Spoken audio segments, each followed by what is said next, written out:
बिस्मिल्लाहिर्रहमानिर्रहीम। अस्सलाम वालेकुम मेंबर्स व्यूअर्स, होप सब खैर खैरियत से होंगे।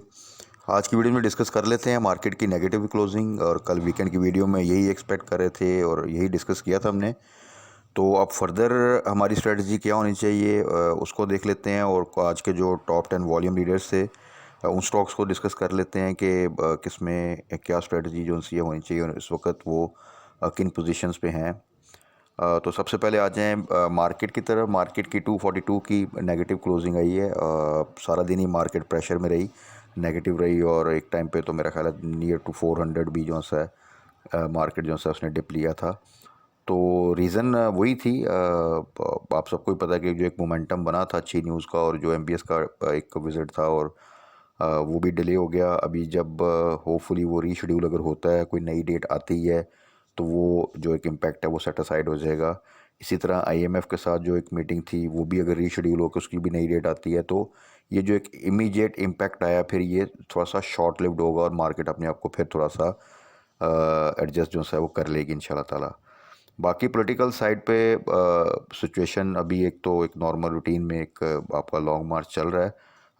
अगर ये इसी रूटीन में ही आगे किसी किस्म का वायलेंस होने से पहले या चीज़ें ज़्यादा पॉलिटिकली हीट अप होने से पहले सेटल हो जाती हैं और कोई अच्छी न्यूज़ आ जाती है और लगता है कि आगे स्टेबिलिटी की तरफ हम जा रहे हैं, तो फिर तो एक बड़ा अच्छा मोमेंटम मार्केट जो है वो बना सकती है। बट इसके दौरान अगर चीज़ें ख़राब होती हैं तो आप सबको ही पता है कि वो फिर डेफिनेटली मार्केट पे प्रेशर आएगा। क्योंकि आप सबको ये याद होगा और आप सब ने ऑब्ज़र्व भी किया होगा, एक्सपीरियंस भी किया होगा कि पिछले 3-4 साल से हमारी मार्केट की जो वॉलेटिलिटी है उसकी रीज़न आप सबको ही पता है कि न्यूज़ बेस्ड मार्केट हमारी न्यूज़ का इम्पैक्ट बड़ी जल्दी लेती है, वो चाहे इंटरनेशनल न्यूज़ हो, लोकल न्यूज़ हो। फंडामेंटल्स के ऊपर तो मार्केट चलती है, टेक्निकल्स पे नहीं चल पाती, क्योंकि ये उन कंट्रीज़ के लिए ज़्यादा टेक्निकल्स जो हैं वो मैटर करते हैं जहाँ पे एक स्टेबल पॉलिसी होती है, एक स्टेबिलिटी होती है। वहाँ पे फिर आप चार्ट्स को फॉलो करते हैं और वो थोड़ा सा टेक्निकल्स की तरफ जाते हैं। हमारी मार्केट अब आप देखें कि 43 से ऊपर की क्लोजिंग दी थी। तो बहुत से आप सबको ही पता है कि ये चीज़ों की जो 43 से ऊपर क्लोजिंग है मार्केट बुलिश हो जाएगी। बट एक न्यूज़ आई और मार्केट जो सी है वो डाउन साइड पे चलेगी। और फर्दर आगे न्यूज़ अच्छी आती है तो मार्केट फिर बेहतर हो जाएगी। कोई मज़ीद न्यूज़ ख़राब आती है तो मार्केट फिर जो है वो जो सा रिवर्सल में चली जाएगी। तो ये चीज़ अगर आप देखें तो पिछले पूरे साल में अगर आप देखें तो मार्केट का एक्चुअल जो हम डिस्कस करते हैं बार बार कि एक स्पैन है उसमें मूव करती है। जब थोड़ी सी चीज़ें सेटल होती हैं तो वो 2-3 हज़ार या 4 हज़ार तक की एक इम्प्रूवमेंट आती है मार्केट में। और जैसे ही कोई नेगेटिव न्यूज़ आती है या क्योंकि चीज़ें प्रॉपरली स्टेबल नहीं होती हैं और फिर कुछ नेगेटिविटी आती है पॉलिटिकल साइड पे या इकोनॉमिक साइड पे, तो वही 3-4 हज़ार पॉइंट की जो रैली बनी होती है वही वापस आपका रिवर्सल होता है और आप टूवर्ड्स 40,000 चले जाते हैं। और ऐसा आप देखें तो 2-3 दफ़ा इस ईयर में अगर आप देखें तो वो हुआ है और उसी स्पैन में वो चीज़ मूव कर रही है। और आल्दो के मार्केट में आपको पता है कि बहुत से स्टॉक्स में पोटेंशियल है, मार्केट में इट्सेल्फ बड़ा पोटेंशियल था। मार्केट को पिछले सालों में 53,000 से ऊपर चले जाना चाहिए था, लेकिन आप उस दौरान भी इमरान खान के दौर में भी अगर आप देखें तो कोई ना कोई ऐसा इवेंट आ जाता था। कभी सन के इलेक्शन में एक प्रॉब्लम आ गया, फिर DJISI की जो है वो नॉमिनेशन पे वो तब एक ऐसा इशू खड़ा हुआ कि मार्केट जो है वो अच्छा खासा डिप लेगी। कोविड तो एक इंटरनेशनल फिनोमेना था, उसके दौरान तो आप सबको पता है कि एक पूरी दुनिया की मार्केट्स ही बहुत ज़्यादा नीचे चली गई थी। तो ओवरऑल हम इंटरनेशनल इश्यूज़ के ऊपर तो नीचे जो सी मार्केट पे इम्पैक्ट आता ही आता है, नीचे जाती जाती है। हमारे लोकल इश्यूज़ इतने ज़्यादा हैं कि वो पॉलिटिकल साइड पे भी हैं, इकोनॉमिक साइड पे भी हैं। तो कुछ ना कुछ जब तक वो चीज़ें प्रॉपरली सेटल नहीं होती और मार्केट में कॉन्फिडेंस नहीं आता कि छोटी मोटी चीज़ जो सी है वो उसका इम्पैक्ट जब मिनिमम हो जाए तो फिर एक प्रॉपर बुलिश रैली बनती है। अदरवाइज़ यही सिचुएशन चलेगी आपकी जो कि अभी चल रही है और उसमें यही वॉलेटिलिटी है। बट इस वॉलेटिलिटी में अगर आप लो साइड पे बाय करें, हाई साइड पे टाइमली प्रॉफिट टेकिंग करें, क्विक डिसीजन करें, थोड़ा सा स्टॉप लॉस लगाएं, तो इस तरह की ट्रेड्स आपको जो है वो आपने देखा होगा कि अच्छा जो है वो फ़ायदा दे रही हैं। और उसमें कुछ सेक्टर्स इस बजट के बाद जो है वो बेहतर परफॉर्म कर रहे हैं। कुछ सेक्टर्स अभी थोड़ा सा प्रेशर में है और अभी उसमें टाइम लगेगा। ख़ास तौर पे cement sector, steel sector, auto sector. उसकी रीज़न्स आपको पता ही है। उनके ऊपर कुछ टैक्सेशन, कुछ नए प्रोजेक्ट का ना होना, पॉलिसी चेंज, तो उसकी वजह से थोड़ा सा वो काफ़ी ज़्यादा अपने आप को करेक्ट कर चुके, लेकिन वो भी अब इन लेवल्स पर हैं जहाँ से चीज़ें अगर बेहतर होती हैं तो फिर यहाँ से उनका भी रिवर्सल जो सा बन सकता है। बट जब तक ये वॉलेटिलिटी रहेगी तब तक तो कुछ सेक्टर्स हैं जो बेहतर परफॉर्म कर रहे हैं, जिनमें आईटी सेक्टर टॉप पे है। अदरवाइज़ बहुत से सेक्टर्स जो से हैं वो काफ़ी उनके स्टॉक्स लो रेट पे हैं, और बहुत से ब्लू चिप्स अगर आप देखें तो वो 5 ईयर लो के पास, इवन आप कह सकते हैं कि ऑल टाइम लो के पास भी अवेलेबल हैं। बट एक्चुअली अच्छे स्टॉक जब बिल्कुल अपने मल्टीपल ईयर लो के पास हों या ऑल टाइम लो के पास हों, और ओवरऑल अगर आप देखें कि उनके रिज़ल्ट ठीक हैं, फंडामेंटल्स ठीक हैं, तो फिर एक्चुअली वो टाइम होता है इन्वेस्टमेंट का।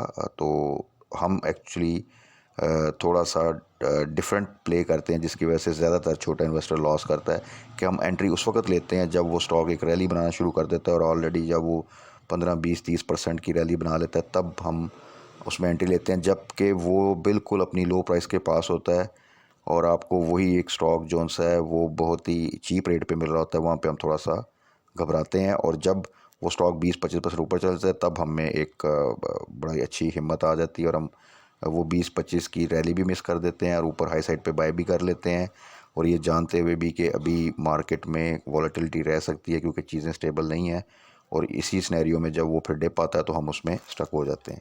तो बस इन्हीं चीज़ों को थोड़ा सा अवॉइड करें तो इंशाल्लाह ताला मार्केट में पोटेंशियल बहुत है कि जैसी चीज़ें स्टेबलाइज होंगी तो बहुत अच्छा एक गेन हम ले सकते हैं। तो आप क्विकली ज़रा आज के जो टॉप 10 वॉल्यूम लीडर्स हैं उनको डिस्कस कर लेते हैं। उसमें सबसे पहले हैस्कॉल पे आ जाएं। हैस्कॉल को हमने वीकेंड की वीडियो में भी डिस्कस किया, और तकरीबन हम साथ साथ इसको डिस्कस करते रहते हैं, तो इसमें आप वीकेंड की वीडियो भी देख सकते हैं।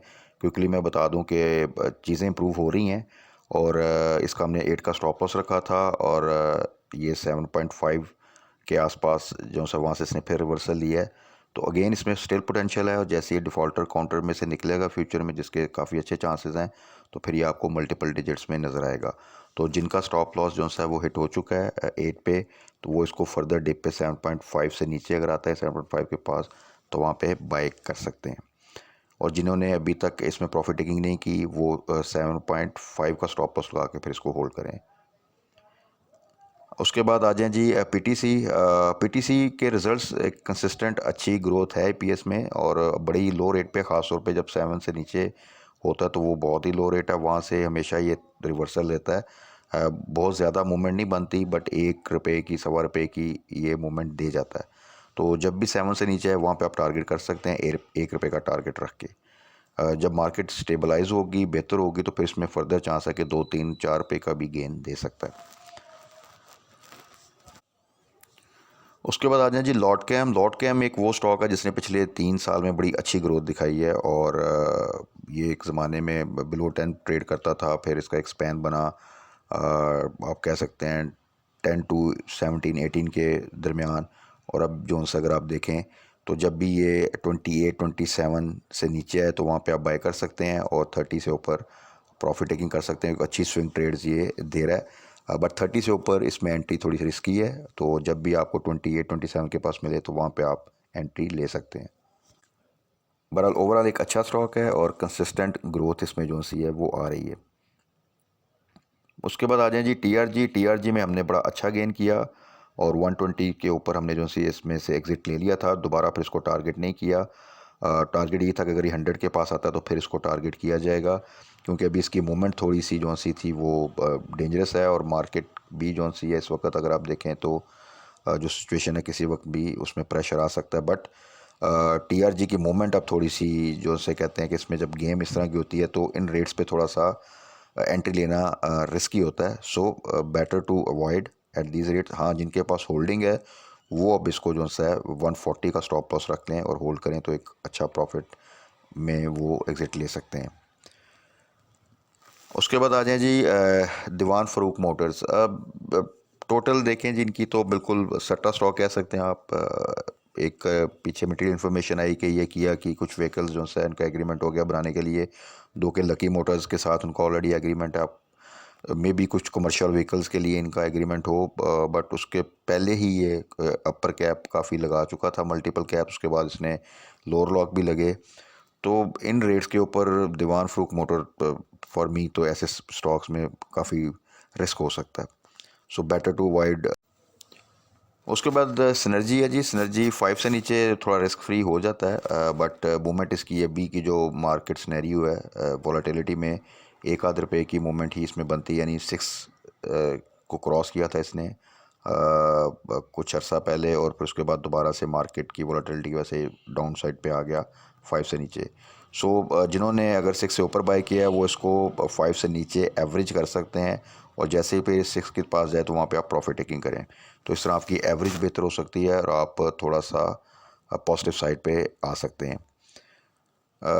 उसके बाद TPLP, इसको भी हम हमेशा डिस्कस करते रहते हैं, और इसकी वही स्ट्रेटजी है कि 18 से नीचे जाए तो आप वहाँ पे बाय करें, और जैसे ही 20 से ऊपर जाए तो वहाँ पे आप प्रॉफिट टेकिंग करें या 20 के स्टॉप लॉस के साथ होल्ड करें। तो इस तरह आपको बड़ी अच्छी स्विंग ट्रेड जो है वो मिलती रहेगी, जो कि इस साल आपको काफ़ी दफ़ा ऑलरेडी मिल चुकी है। इसके बाद है जी PRL। PRL को भी हम डिस्कस करते रहते हैं। प्रेजेंट सिनेरियो में 17 टू 18.5 की रेंज में मूव कर रहा है मार्केट के साथ। जैसी थोड़ी सी स्टेबिलिटी आएगी, ओवरऑल इम्प्रूवमेंट है इसके रिजल्ट्स में भी, और फ्यूचर प्रॉस्पेक्ट्स भी बेहतर हैं, तो इसमें आप मूवमेंट देख सकते हैं। इनिशियल टारगेट हमारा 20 है, तो जब ये उसके पास जाएगा उस वक्त क्या सिनेरियो बनता है, मार्केट कितनी स्टेबलाइज होती है और इसकी रैली किस तरह की बन रही होती है, उसके अकॉर्डिंगली भी फर्दर डिस्कस कर लेंगे कि वहाँ पे क्या हमने प्रॉफिट टेकिंग करनी है या फर्दर इसको स्टॉप लॉस के साथ, ट्रेलिंग स्टॉप लॉस के साथ होल्ड करना है। फाइनल वन है जी PPL।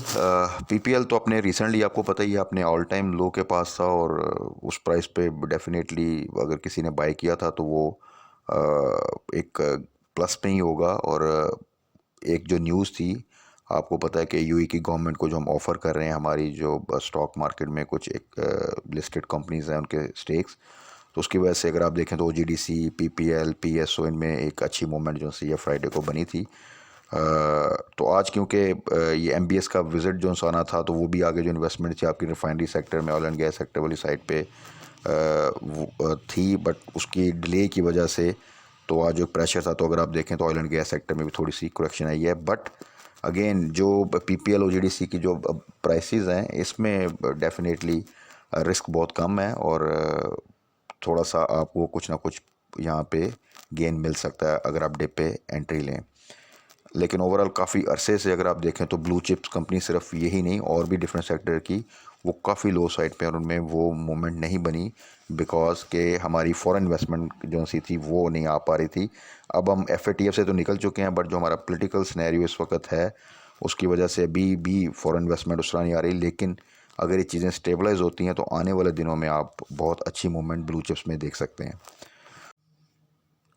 बाकी कल के लिए और आने वाले ट्रेडिंग सेशंस के लिए वही स्ट्रेटजी रखें कि अगर आपने चीज़ों को होल्ड करना है तो स्टॉप लॉस के साथ होल्ड करना है, और अपने स्टॉप लॉस को ट्रेल करना है, और जहाँ पे अच्छा प्रॉफिट मिल रहा है वहाँ पे पार्शियल प्रॉफिट टेकिंग ज़रूर करें, तो आपको चीज़ें वॉलेटाइल मार्केट में डिप पे मिलती रहेंगी। और अगर आप स्मार्टली थोड़ा सा प्ले करें तो आप एक ही स्टॉक में कई दफ़ा अच्छा प्रॉफिट जो है वो गेन कर सकते हैं।